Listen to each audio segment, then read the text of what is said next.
Yet another new driving terror comes in this Sunday. It's in Wales. It's the new 20-mile-an-hour limits.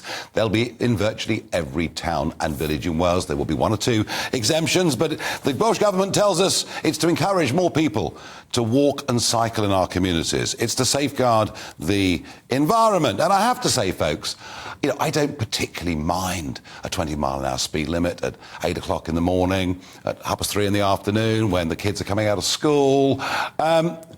The fact that we have it at sort of 2 o'clock in the morning strikes me as being completely and utterly mindless and ludicrous. And as for the arguments that it benefits the environment, well, actually a study from New Zealand suggested the opposite. But it is a big, strong, passionate issue. It's something that the Labour government in Wales seems to believe in. And who knows, maybe this is what a Labour government across the rest of the UK would do. Joining me to debate this imminent change is Andrew RT Davies, Welsh Conservative Leader and member of the Welsh Parliament for South Wales Central, and King MBE, Campaign Director for 20's Plenty for Us. Gentlemen, let's begin with you, Andrew RT Davies. What are your main objections to this driving change that comes in on Sunday? Well, it's the blanket nature of the changes that are coming in on Sunday, that it'll be the default position across the whole of Wales. I'm someone who actually in certain areas does support the 20's Plenty campaign. I've supported it in my own constituency, but I believe that should be in sensitive sites such as schools, hospitals and care homes, and not a default position that the Welsh Government, the Welsh Labour Government are bringing in on Sunday, that'll see it delivered across the whole of Wales. And ultimately, the polling is showing that 2/3 of the population here in Wales are against such a policy. Well, yes, but they've got a Labour majority that have brought it in. Rod King, there are many of us, Rod, who would say, and we all understand the dynamics of this, that if a car hits you at 20 miles an hour, as opposed to a car hitting you at 30 miles an hour, you've got a 50% plus chance of surviving. And we all get that. None of us are arguing this shouldn't be right, this or speed bumps outside schools. But Rod King, tell me why this is appropriate at 2 o'clock in the morning.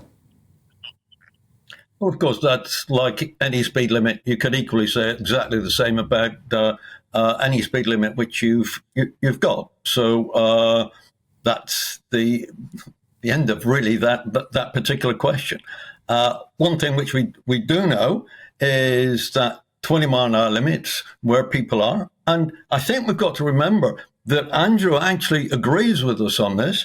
He's talking about 20 miles an hour for where there are schools, where there are houses, where there are high streets, where there are community centres, where there are hospitals, where there are churches.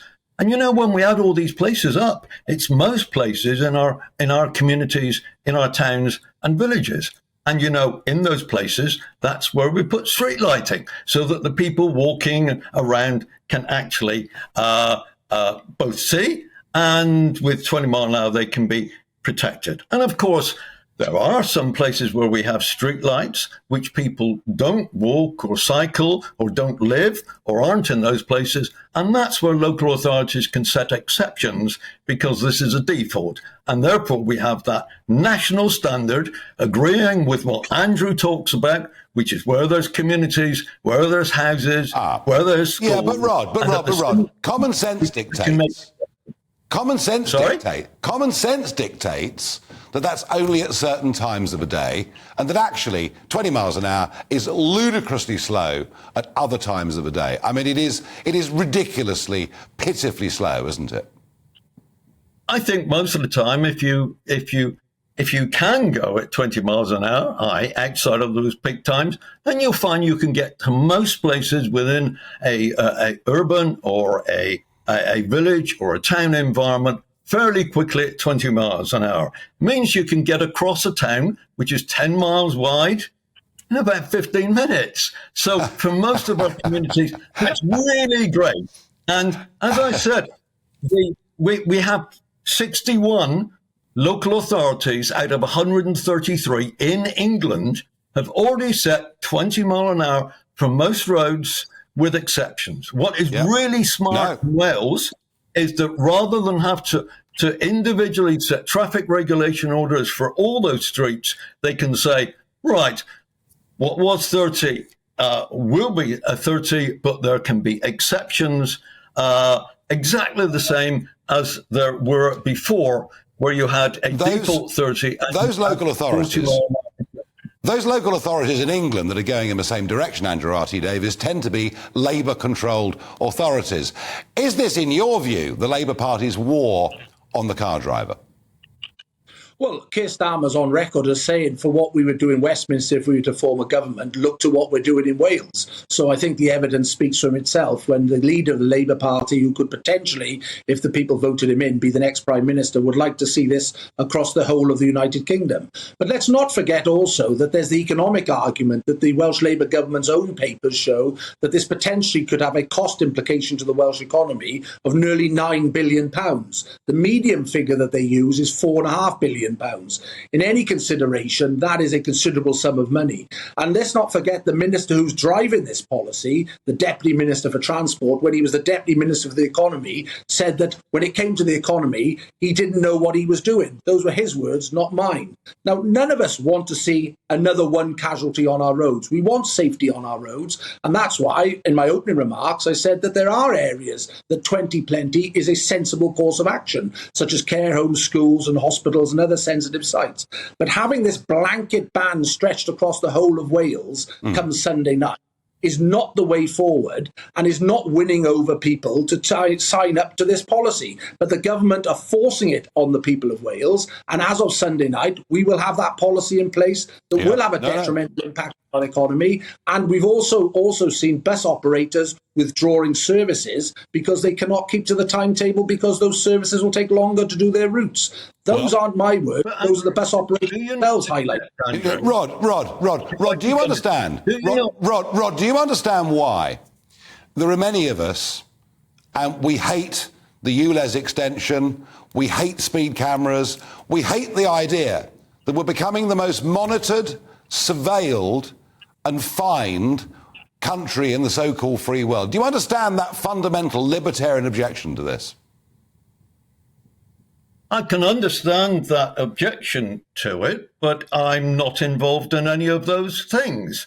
And whether you want to object to those things is entirely up to you. What I'm talking about is the particular application of 20-mile-an-hour limits in the same places where Andrew wants them, those schools, those estates, those were high streets. And everywhere else, and everywhere else. Villages will have this 20-mile-an-hour limit. Absolutely. Crackers. Time and time again, villagers say, we want 20-mile-an-hour limits in our village because it makes better to walk, more comfortable to live, it's quieter, it's just much more livable and friendly and fairer for everybody in that village, for the elderly, for children, for people who want to walk, people who want to cycle. It just makes those places better. Well, an awful lot of people are going to get speeding tickets. I'm going to give a final short word to Andrew RT Davies. We had a debate here in the Welsh Parliament today, tabled by the Welsh Conservatives, to try and stop this. Labour and Plaid voted it down. But importantly, the challenge was put to the Minister, was this the thin end of the wedge? And today it's 30 to 20. Tomorrow it'll be 40 to 30. And there will be an overall reduction across the board. Yeah. Again, it's about the control that Labour want to assert in our private lives. And that is something that isn't a good feature for any government to be seen to be dictating to its people. That is my big fear, aside from the merits. Gentlemen, thank you, both of you, for a very spirited debate on an issue that's live in Wales, but I suspect if we get a Labour government, we'll see it across the entirety of the country. And frankly, these days, when you're driving, just look at the speedo. Spend your whole time looking at the speedo. The whole thing, I think, is nuts.